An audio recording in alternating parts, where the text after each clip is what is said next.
지난 시간에는 요한복음 중심으로 예수님께서 마지막 기도를 대대사당적인 기도 내용을 하신 내용을 우리가 살펴보았습니다. 몇 주에 거쳐서요. 그것은 이제 요한복음에 기록된 그 요한복음의 관점에서 기록된 것이고, 공관복음 마태복음과 마가복음 누가복음에는 여러분 잘 아시는 그 겟세마네 동산에서 기도, 예수님의 그 고난을 앞둔 그 예수님의 인간적인 그 고뇌와 갈등과 간절한 기도에 초점이 맞춰져서 그렇게 기록이 되어 있습니다. 오늘은 공관복음 가운데서 이 마가복음 14장에 있는 내용을 본문으로 선택을 했고요. 그 내용을 보시면은 예수님께서 방금 말씀드린 바와 같이 고난의 그 깊은 고민과 함께 기도하시는 내용이고, 아울러서 제자들에게 너희가 시험에 들지 않도록 깨어서 기도하라, 기도에 대한 당부의 말씀인 것입니다. 이 두 가지 내용을 좀 살펴보도록 하겠습니다. 첫 번째는 제자들의 시험과 관련된 부분인데요. 예수님은 이제 곧 닥쳐올 거대한 시험과 시련, 그 위협을 앞두고 제자들에게 기도하라, 기도해라, 졸지 말고 깨어 기도하라 이렇게 하셨지만은, 제자들은 다가올 상황을 잘 알지 못했기 때문에 기도하기도 매우 힘들어하고 버거워하는 그런 상황이었습니다. 베드로에게 시몬아, 자느냐? 내가 한 시간도 깨어 있을 수 없더냐? 시험에 들지 않도록 깨어 있어 기도하라 이렇게 하셨습니다. 그 시험의 내용은 무엇인가 하면은, 예수님께서 죄인 중에 한 사람으로 여겨지고 죄인과 같이 죽임을 당하게 되시는 것이죠. 우리는 완성된 하나님의 말씀, 계시의 말씀, 신약 성경 특히 이게 가지고 있기 때문에 예수님께서 십자가에서 죽으시고 부활하신 그런 내용들을 이미 알고 정리된 교리를 배우고서 신앙생활을 하시기 때문에 그런 어려움은 없지만, 당시 베드로를 중심으로 또 다른 제자들은 예수님의 죽음이 이제 의아한 거죠. 깊은 의심과 의혹과 회의에 빠지게 하는 그런 내용의 것이었습니다. 내가 과연 예수님을 믿고 따른 것이 옳은 결정이었던가? 지금 예수님이 죄인처럼 그렇게 죽어진 상황 속에서 내가 이러려고 주님을 따랐던가, 주님을 믿었던가, 내가 예수님을 그리스도라고 믿었는데 그게 아니라면 지금 어떡하는가라고 하는 여러 가지 의혹과 의심과 또 자기 갈등과 또 회의와 그런 것들에 빠지게 되는 커다란 시험이 제자들 앞에 펼쳐져 있게 되는 것입니다. 물론 이제 예수님께서 지금까지 몇 차례에 걸쳐서 내가 곧 죽게 될 것이다, 그러나 또 사흘 만에 다시 살아나게 되리라 이렇게 여러 번 말씀을 하셨습니다마는, 제자들은 그런 부분에 대해서 아직 선명하지 않은 그런 상황이고요. 또 예수님의 능력과 행하심과 이적을 옆에서 본 제자들로서는 그들이 가지고 있는 믿음이 단순한 충동적이거나 감정적인 믿음이 아니라, 예수님과 3년 동안 동행하면서 말씀을 통해서 그분의 이적과 기적과 하나님의 아들 되심에 대한 선명한 증거들이 있었기 때문에 믿게 되는, 또 하나님의 은혜를 경험한 그런 체험적인 그런 증거와 내용들이 갖춰진 그런 믿음이었지만은, 이제 의심과 회의의 시험에 곧 빠지게 되면은 굳게 믿었던 믿음마저도 수많은 증거와 내용까지도, 심지어는 변화산에서 모세와 엘리야와 더불어 대화하셨던 예수님의 신성을 목격한 제자들까지도 깊은 의심과 회의의 상황이 생기게 되는 것이죠. 여러분은 신앙에 대해서, 믿음에 관하여, 또 주님에 대하여 그런 의심과 혼란과 회의에 빠져보신 적이 없으십니까? 우리 교회 한 학생이요, 믿으시는 분의 자녀인데 그런 고민을 이야기를 하더라고요. 부모님 따라서 어렸을 때부터 예수님을 믿었고 지금도 믿고 있는데,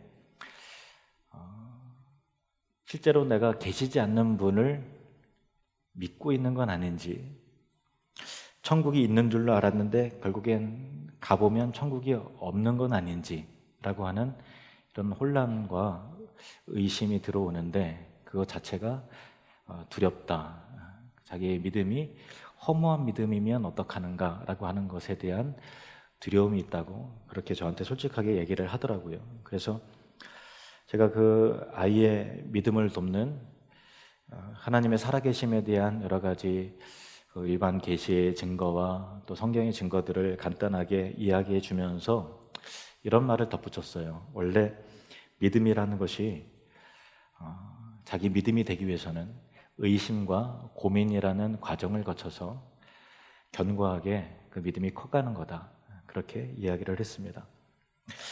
저도 오래전에 그런 적이 있습니다. 하나님에 대한, 예수님에 대한 작은 의심이, 의혹이, 진리에 대한 의심이 내 안에 생각에 들어왔는데 그것도 그냥 방치했던 거죠.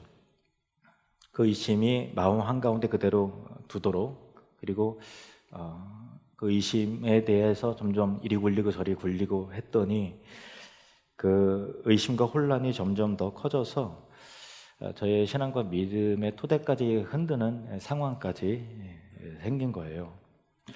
그런데 당시 제 삶과 인생의 방향과 내용은 예수님과 우리 기독교 신앙과 이 문화와 삶과 전혀 때려야 뗄 수 없는 그런 그 속에서 감히 그분을 존재와 인격과 성품과 말씀을 의심한다는 생각을 하니까 그거 자체가 너무 괴롭고 힘들더라고요.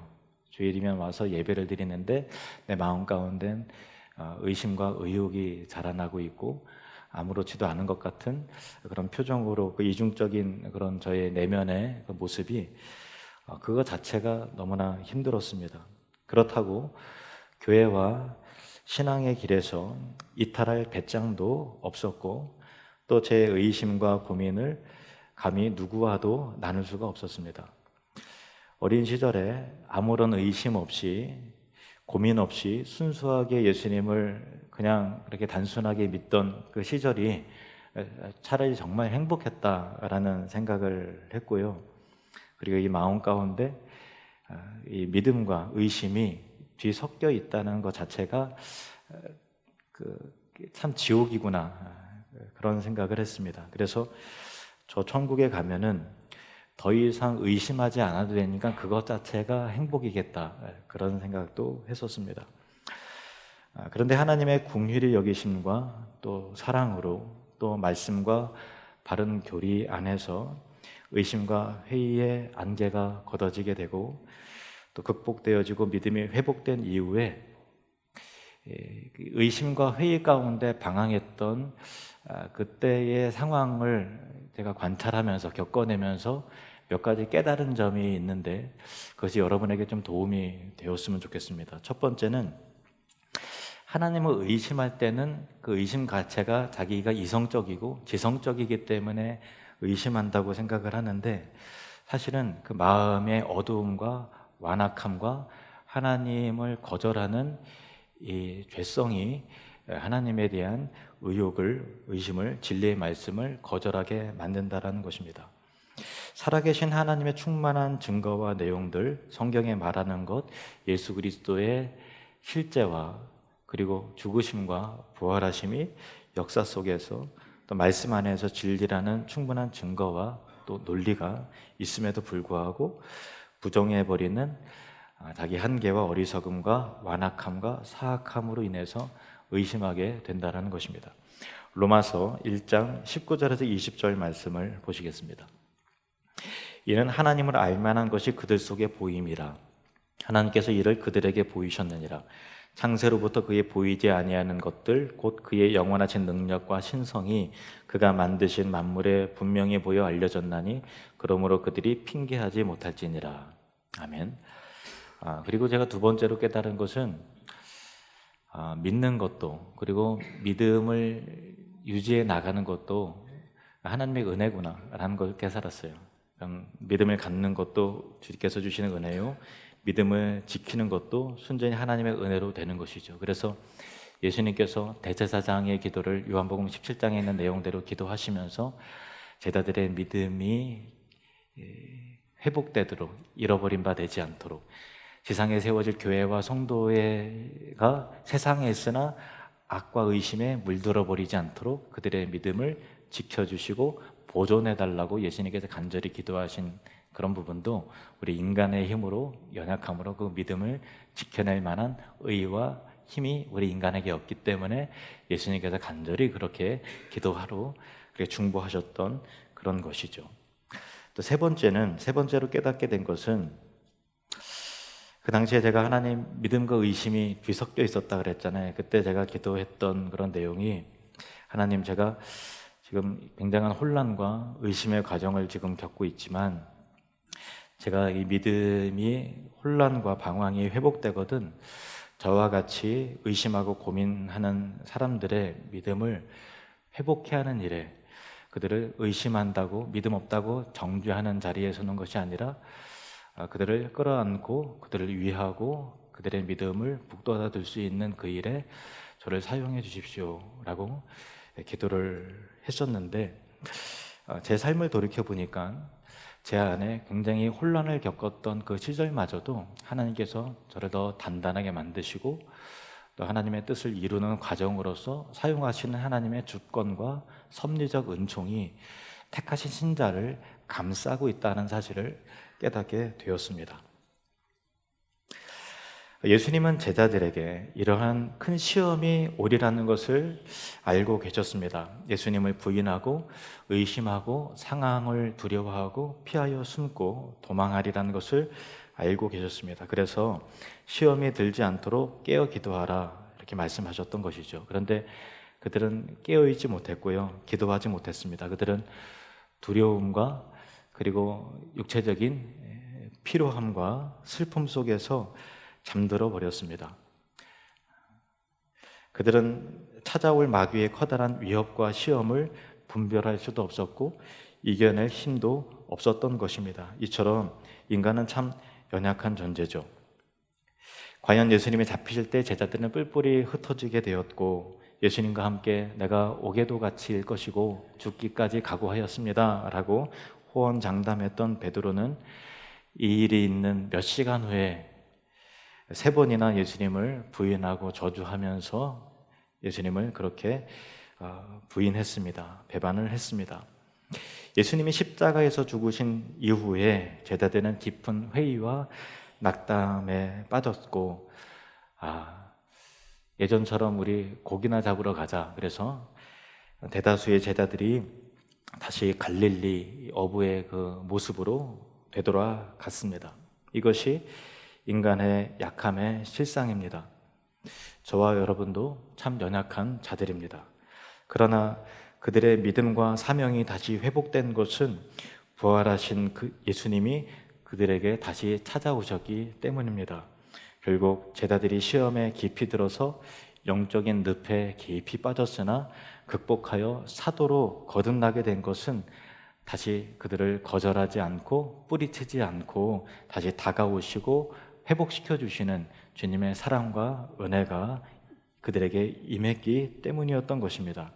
여러분, 혹시 믿음의 길에서 이탈하셨습니까?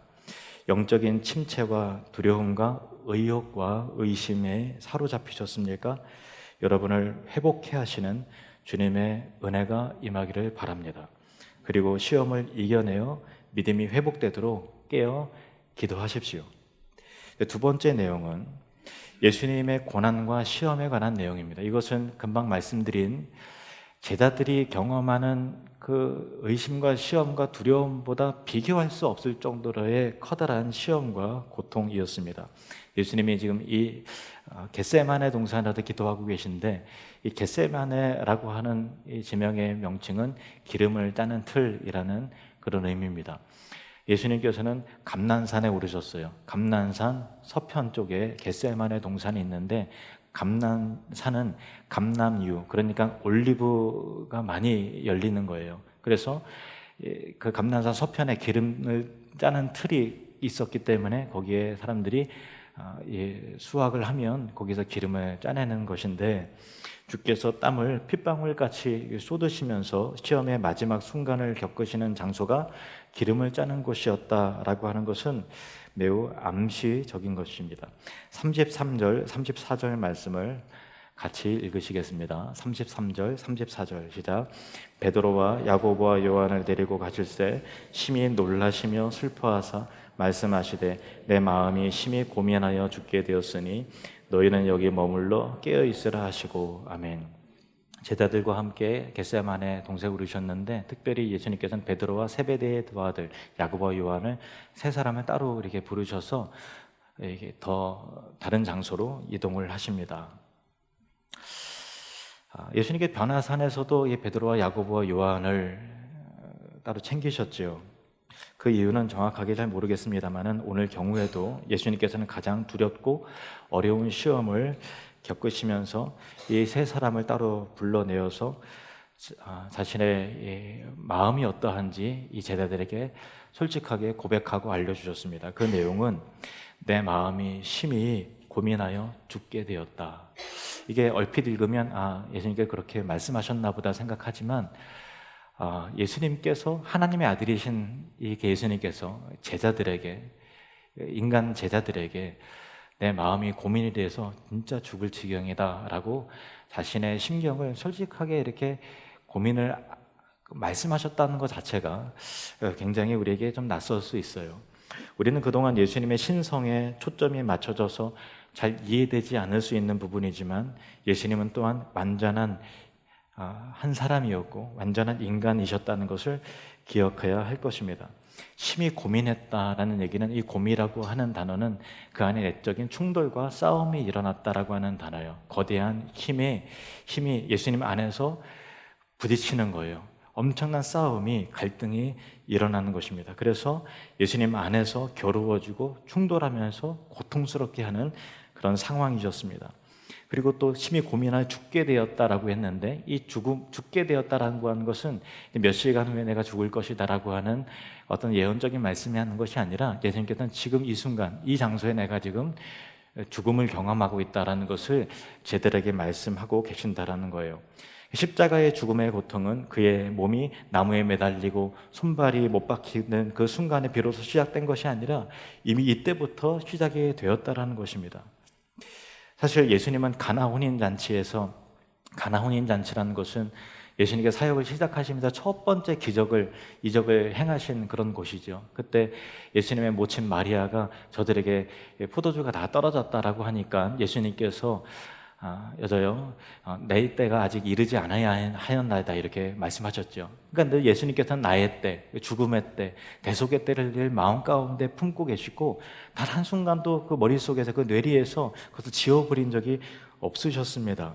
그것은 십자가의 고통과 고난은 처음부터 예수님의 전생에 있어서 늘 예수님 안에 있었던 것이고 그의 마음을 짓누르는 그런 고통과 고뇌의 내용이었던 것입니다. 그래서 한 번은 기회가 되어서 제자들에게 직접 예수님의 그 고통을 나누신 적이 있으세요. 누가복음 12장 50절 말씀을 보시겠습니다. 누가복음 12장 50절. 나는 받을 세례가 있으니 그것이 이루어지기까지 나의 답답함이 어떠하겠느냐. 늘 예수님은 받으실 세례, 그 죽음의 그런 순간을 염두하고 답답해하시고 고민하시고 고뇌하셨습니다. 이제 그 순간이 임박해오자 겟세마네 동산에서 아직 죽지 않으셨으나 마치 죽으신 것처럼 고난을 받으셨던 거죠. 그런데 예수님께서 내가 심히 고민하여 죽게 되었다라고 제자들에게 표현하시는 그 내용 가운데 성경은 기술하기를 심히 놀라시며 슬퍼하사 제자들에게 이렇게 말씀하셨다라고 되어 있어요. 심히 놀라셨다라고 됐는데 이 놀라다라는 것은 누군가 놀래켜 해서 깜짝 놀랐다라는 그런 의미가 아니라 머리털이 곤두서고 몸이 사시나무 떨듯이 덜덜덜 떨리는 극도의 공포를 경험하는 것을 의미하는 것입니다. 마치 모세가 율법을 받을 때 하나님 앞에 섰을 때의 두려움고 떨었던 것 같이, 그리고 시편 기자가 내 육체가 주를 두려워함으로 떨며 내가 또 주의 심판을 두려워하나이다 라고 고백했던 것 같은 예수님의 앞는 하나님 앞에서 그런 두렵고 떨림과 극도의 공포와 긴장과 내적인 충돌과 싸움과 고민과 갈등을 느끼심으로 죽음 그 자체를 경험하고 계셨던 것입니다. 그런데 우리가 던질 의문은 예수님 왜 그토록 두려워하고 힘들어 하셨을까라는 것입니다. 단지 육체적인 고통과 죽음이 두려우셨던 것일까요? 우리는 고귀한 죽음을 선택했던 많은 전쟁의 영웅과 위인들과 믿음의 선비들을, 순교자의 길을 갔던 그런 신앙의 선배들을 알고 있습니다. 그들은 담대하고 용기 있게 죽음을 맞이했습니다. 우리가 그래서 자칫 오해하면 예수님이 이렇게 고민하여 두려워하는 것이 죽음을 무서워하는 나약함으로 생각하기 쉽다라는 것입니다. 그러나 진실은 이것입니다. 우리 사람들은 사실 죽음에 익숙하죠. 태어나는 순간부터 죽음을 향해서 가고 있고 죽음에 걸려있는 죽음의 증상들을 온 영혼과 육체로 우리는 경험하고 있다는 것입니다. 그리고 인간은 누구나 죽었고 또 죽습니다. 그렇기 때문에 역설적으로 오히려 죽음을 모르죠. 톨스토이의 그 우화에 보면은 물속에 있는 물고기들이 서로 대화하면서 이런 대화를 나눠요. 물이 뭐야? 난 모르겠는데 도대체 물이 뭐야? 물고기에는 물이 제일 중요하다고 하는데 물이 도대체 뭘까? 라고 서로 토론하고 논쟁하는 그런 내용이 나온다라는 거예요. 왜 그런가 하면은 물고기는 물 속에서 살고 있기 때문에 물을 한 번도 떠난 적이 없고 물과 완전히 동일체 자체이기 때문에 물을 생각하지도 느끼지도 못하고 살아간다는 것입니다. 마찬가지로 인간은 이미 죽음에 속해 있기 때문에 죽음의 진정한 의미를 알지도 못하고 깨닫지도 못하는 것이죠. 죽음 밖에서 죽음을 객관적으로 바라본 적이 우리 인간은 한 번도 없다라는 것입니다. 그러나 성경에서 말하는 죽음의 본질적인 의미는 하나님과 분리가 되는 것입니다. 예수님이 겪으셔야 했던 죽음의 자리는 영원전부터 삼위일체 하나님으로서 성부 하나님과 성자 그리스도 안에서 영원한 사랑의 연합의 관계 속에서 충만한 사랑의 경험을 느끼셨던 그 성자께서 이제는 그 성부 하나님으로부터 버림을 받게 되는 그 자리로 나아가야 되셨던 것입니다. 그와 같은 죽음의 자리는 순결하고 거룩하고 온유하고 의로우신 성품을 가지신 예수님 앞에서는 굉장히 먹먹거리게 되고 주춤하게 만들었고 그분은 공포를 느끼셨고 매우 고민하셨던 그런 것입니다. 또한 예수님이 마셔야 됐던 죽음의 잔의 의미는 우리 인간 중에서 그 어느 누구도 가늠할 수도 없고 그 어느 누구도 경험할 수도 없고 감당할 수 없는 거대한 크기와 거대한 무게가 있었다라는 것입니다. 이사야 53장 6절 말씀을 보시겠습니다. 같이 읽으시겠습니다. 시작. 여호와께서는 우리 모두의 죄악을 그에게 담당시키셨도다. 여호와께서는 우리 모두의 죄악을 그에게 담당시키셨도다. 이것이요, 은혜의 측면에서, 우리에게의 측면에서는 굉장한 자유고 해방이요 은혜의 구절인데, 예수님에게 있어서는 모든 인류의 죄악을 그에게 담당해야 되는 예수님 입장에서는 이것보다 잔인한, 이것보다 큰 형벌은 없는 것이죠. 모두의 죄악을 그에게 담당시키셨다라는 것입니다. 우리 사람은 아무리 흉악하더라도 그 한 개인의 죄값만을 치러요. 그리고 그 죄의 무게가 크지만 그 죄의 무게만큼의 무게를 느낍니다. 그런데 그분은 우리 모두의 죄악을 담당하셨습니다. 그분은 세상 속의 모든 죄인들을 대표하는 것처럼, 그리고 인류 안에서 벌어진 모든 더럽고 추하고 모든 우상숭배와 가증한 모든 죄를 홀로 범하신 것처럼 하나님에 의해서 그렇게 간주되어지는 자리로 나아가야 되셨던 것입니다. 저와 여러분의 죄를 포함한 역사 속에서 살아온, 그리고 앞으로 이 세상에 있게 될 모든 인류의 죄악이, 더러움이 그분 위에 얹어졌고 그 모든 죄악으로 인해서 하나님의 진노와 심판이, 채찍이 그분에게 가해지고 징벌되어지고 심판되어져야 되는 상황이 이제는 펼쳐지게 된다라는 것입니다. 이와 같은 이유로 그분은 머리털이 서는 것 같은 공포와 두려움과 슬픔과 놀람과 고뇌와 충돌이, 영적인 싸움이 그분의 내면 가운데, 육체 가운데 일어났던 것입니다.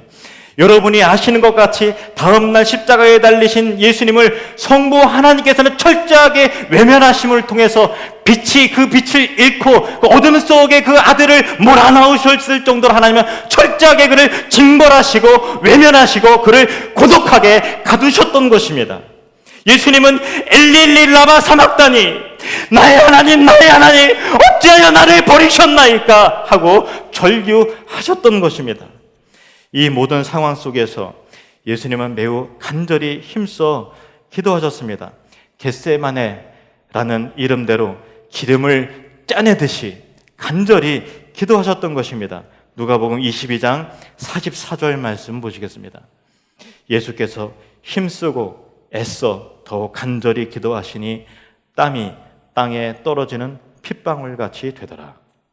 큰 두려움과 죽음을 경험하는 압박과 긴장과 기름을 짜내는 간절함 속에서 기도하시는 예수님의 온몸의 모세혈관이 터지고 땀에 그 피가 섞여 나올 정도로 겟세마네 기름을 짜내는 그 틀에 갇혀서 그렇게 거룩한 기름을 신령한 보혈을 흘려내고 계셨던 것입니다. 마가복음 14장 35절에서 36절 우리 본문 말씀입니다. 같이 읽으시겠습니다. 시작. 조금 나아가사 땅에 엎드려 될 수 있는 대로 이때가 자기에게서 지나가기를 구하여 이르시되 아빠 아버지여 아버지께는 모든 것이 가능하오니 이 잔을 내게서 옮기시옵소서. 그러나 나의 원대로 마시옵고 아버지의 원대로 하옵소서 하시고, 이 죽음의 잔 하나님의 진노의 잔을 내게서 옮기시옵소서. 그러나 나의 원대로 마시옵고 아버지의 원대로 하옵소서. 하나님 아버지의 원함은 무엇이었을까요? 우리의 모든 죄를 대신 지고 고난과 죽음을 그 아들에게 짊어지심으로 우리를 죄와 사망 가운데서 구원하시는 것이 하나님 아버지의 기쁜 뜻이었습니다. 저와 여러분을 구원해내는 것이 아버지의 원함이셨습니다. 예수님께는 기도하십니다. 나의 원대로 마시옵고, 심히 두렵고 떨리고 무섭지만 나의 원대로 마시옵고 아버지의 원대로 내 기름을 짜소서. 결국 예수님은 고뇌와 엄청난 내적 싸움 가운데 자신에게 밀려오는 두려움과 죽음을 피하고자 하는 인간적인 본능과 또 성자 하나님으로서의 완전한 연합이 끊겨지게 되는 그런 것들을 거부해야 되는 신적인 본능을 꺾고 예수님의 뜻에 복종하겠다는 예수님의 결단과 의지적 순종이 있으셨던 그런 기도였던 것입니다. 41절, 42절 말씀을 이어서 보시겠습니다. 41절, 42절 시작. 세 번째 오사 그들에게 이르시되 이제는 자고 쉬라. 그만 되었다. 때가 왔도다. 보라 인자가 죄인의 손에 팔리느니라. 일어나라 함께 가자. 보라 나를 파는 자가 가까이 왔느니라. 첫 번째로 오셨을 때는 깨어 기도하라. 두 번째 오셨을 때도 너가 1시간 동안도 같이 깨어 있을 수 없느냐, 시험에 들지 않도록 깨어 기도하라. 그런데 예수님께서는 결단하시고 세 번째로 다시 오셨을 때는 제자들에게 뜻밖의 이와 같은 말씀을 하십니다. 이제는 자고 쉬라. 그만 되었다. 때가 왔도다. 자고 쉬라. 기도해야 되는 상황에서 기도할 만한 힘도 능력도 의로움도 의지도 없었던 제자들의 모습은 바로 우리의 나약함이죠. 근데 예수님께서는 십자가의 길 고난의 길을 가시기로 결단한 그 순간 우리의 부족함과 연약함을 덮는 은혜가 시작이 되었다라는 것을 알리셨습니다. 연약해도 괜찮습니다. 그리스도의 은혜가 저와 여러분에게 함께 하실 것입니다. 기도를 통해 영적인 싸움과 시험을 이겨내신 주님은 승리의 확신 가운데 하나님의 아들로서 담대함으로 일어서셨습니다. 하는 수 없이 피할 수 없어서 내키지 않는데 그냥 마지못해서 하는 것이 아니라 이제는 이 기도 가운데 기꺼이 죽음의 잔을 받으시는 적극적인 순종과 적극적인 의지로서 아버지의 뜻에 자신의 모든 것을 맡김으로써 두려움 없이 요동함 없이 담대하게 담담하게 그렇게 십자가를 향해 나아가셨던 것입니다. 로마서 5장 19절 말씀을 보시겠습니다. 시작. 한 사람이 순종하지 아니함으로 많은 사람이 죄인 된 것 같이 한 사람이 순종하심으로 많은 사람이 의인이 되리라. 예수님의 순종하심으로 하나님 앞에서 의롭게 된 수많은 구원의 열매 가운데 한 사람이 바로 당신이고 우리이고 바로 저입니다. 이제 그 은혜를 깊이 누리기를 바랍니다. 예수님의 나의 십자가의 길, 순종의 길을 가시면서 나의 원대로 마시옵고 아버지의 원대로 하옵소서 하셨던 그 기도와 삶의 결단을 우리 또한 본받기를 원합니다. 나의 뜻과 계획이 내 인생 가운데 펼쳐지지 않고 나의 원하는 대로 흘러가지 않는다 할지라도 그 일이 주님께서 기뻐하시는 일이라면 기꺼이 아버지의 뜻대로 되기를 원합니다. 나의 고난과 고통을 통해서도 주님 나라가 확장되고 아버지의 영광이 된다면 내가 그 일에 쓰임받기를 원합니다 라고 하는 예수님을 본받는 겸손한 순종과 그 결단이 우리에게 있기를 원합니다. 제자들과 같이 주님을 향한 우리의 믿음이 흔들리고 의심이 들고 혼란에 빠지고 시험에 들어도 그럼에도 불구하고 나를 회복시키시는 하나님의 신실한 은혜와 사랑이 말씀의 진리가 여러분을 견고하게 붙들어 매시는 은혜가 있기를 원합니다. 여러분 또한 하나님의 말씀의 진리를 견고하게 붙들고 시험에 들지 않도록 깨어서 기도하십시오. 기도하시겠습니다.